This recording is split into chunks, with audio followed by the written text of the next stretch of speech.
Okay, so we are going to go over my favorite. Oh, okay, so we are going to go over my favorite yoga non-essentials, and I'm going to show you some of my favorite things and like stuff I've bought over the years.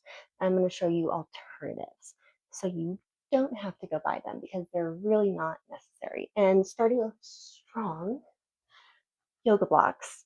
Um, I've had these forever. Um, and honestly, I think my mom had these before. So they've been around a long time. They've been around the block and they're really wonderful. I like the material because it's great if you get really sweaty hands. And they even make some that have like an impression of your hand in them, and those can be even more comfortable, especially if you have a lot of wrist pain. So they make a lot of great options that you can buy for yoga blocks. But if you are low on funds, which many of us are in this economy, you can use books. um, I think a great option is just go get a dictionary. You can go find a dictionary anywhere, and you can get them at the thrift store. You can get them secondhand.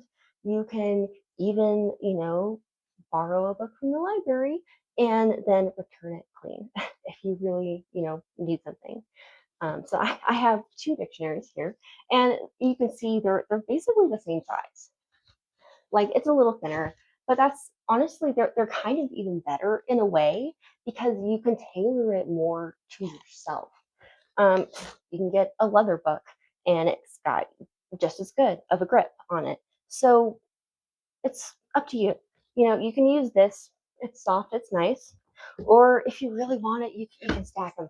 You can go as high as you want. So that may be something you already have. Um, okay. So this is another really great thing. It's kind of yoga. It's kind of not. It's holistic. It's dry brush. So it's boar hair bristles. So yes, it comes off of a real boar. I don't remember where I got this one. It may genuinely be like an animal brush, but it's great. You dry brush yourself and you do it dry. There's no oil or lotion on you, anything. You preferably want to do it in the morning time. I am not always great about doing that myself. You do it when you do it. You can also use it to brush your hair. It's really great for brushing hair, especially like blonde damaged hair like mine. It's gentler. It has a lot of benefits. It's gentler on the skin. It's gentler on the hair, so you're not like snapping your hair, which I'm already doing because I'm bleaching it. So it's a really great option. If you don't have this, you can still get this lymphatic drainage effect, which is like another really big proponent of why people do this in the first place. But you can literally just like hit yourself gently, tap yourself is what you should do. And you can give yourself a massage.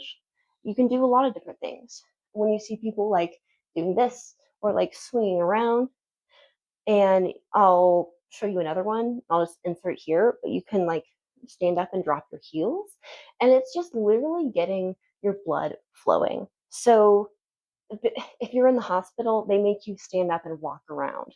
So you get the blood flowing and it promotes healing and, the body, it helps it function correctly because we're not meant to sit all day.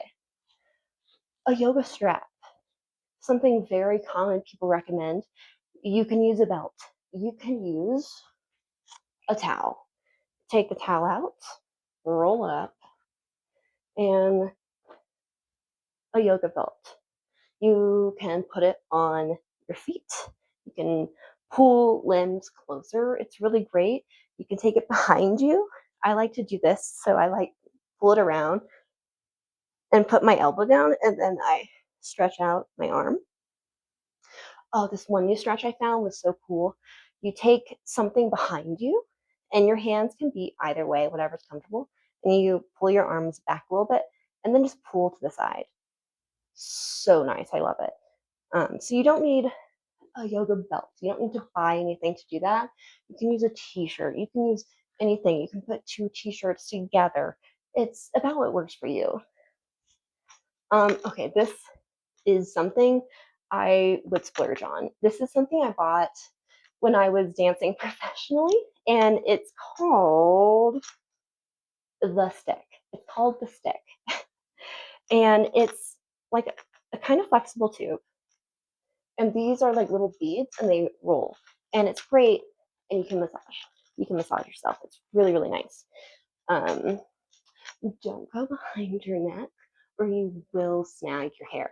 But it's really great if sometimes a foam roller can be just too much. Like sometimes I'm just not about that. I'm just not about it. So this is really great.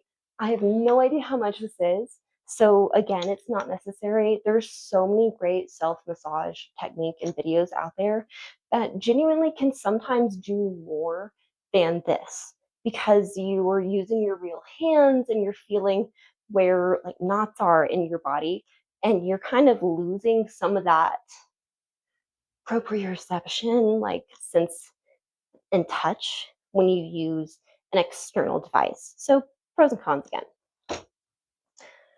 Um, Another non-essential. This is really cool. I got this at Walmart.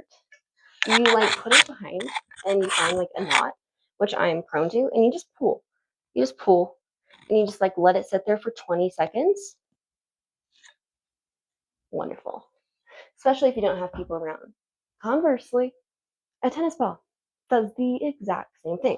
I can literally put it on the wall or something, and I just lean on it. You can roll around on it. It's kind of better because of that. You can lay flat on it. I love to lay in bed and have these under me, and I just corpse pose, relax. So great. What you should do, no matter what, is use this on the bottom of your feet. I'll just try something. So if you stand up, I've already stretched, but if you like touch your toes, notice where you fall. Just sense it in your mind. And then take 5 seconds and you just massage your feet or roll a tennis ball on them. Promise me. Just trust me. 5 seconds. Okay? You just rub your feet for 5 seconds. No free shows. And touch your feet again. Does it feel different? It feels different for me. Okay. So massage your feet. They make all kinds. This is like one for ballet dancers. It's kind of like protruding in the center. It's got some texture. It's nice. Again, it's not necessary. One thing I really love is like a little 1 pound weight. So you can get a water bottle, you can get a book, you can get anything that's heavy. You can get your pet, you can get your kid, anything. But try and go lightweight. So I like the 1 pound because I can do it in this position even of I'm just moving my arms. I'm not doing an exercise. I'm not doing bicep curls. I'm just moving my arms and it adds a little bit of resistance. And I just hold it with my thumb.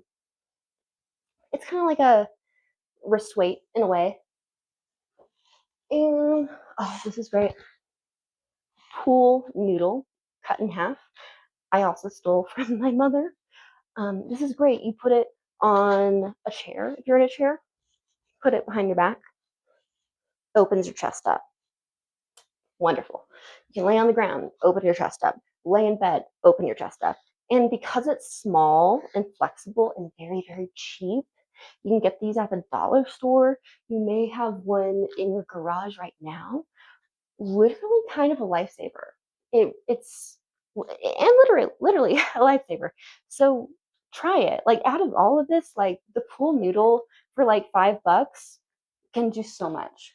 Foam roller, this guy's like hard and like got these things. It's fine. It's fine. I would truly prefer a tennis ball if I had to pick between these two. Um, okay, bolsters. So these are yoga specific bolsters. They're firm. They're quite firm. They're made of a durable material. And they're really great. You can do so many things. Like there's so many things. I won't even go into it because there's so many things. But like if you're laying And a forward fold, you just have something there you can lay on, and it helps you relax into the stretch more. So it's aiding you. Like something I use this one for all the time is pigeon pose. So I have really tight hips, and if I just take this and I put it under my hip, it lets me get into this position easier. So it's comp let me not cover the microphone. It's compensating for a lack of flexibility sometimes to allow you to get into the poses. And I don't like the way I worded that, but it does a lot. And that's what a yoga block is supposed to do too. Yoga poses, positions, and I have a great example, like this book. Books are great about yoga, but if you can see here, like these positions, I don't do that. I don't do this every day, and neither should you. And if someone's making you think you should look like a gymnast doing yoga, they're not teaching you yoga. Sorry to break it to you. So yeah, this is some of my favorite non-essential yoga items, and I have an Amazon storefront. You can just see I try to pick, woman owned, sustainable. I try to vet them and just make sure it's not just some weird factory that doesn't have any, Better Business Bureau oversight. But yeah, if you like this, please like and subscribe. And if you have any suggestions for what you want to see or want me to talk about, put them below and I'll do them. I'll do them for you. So thanks for watching this video. Namaste.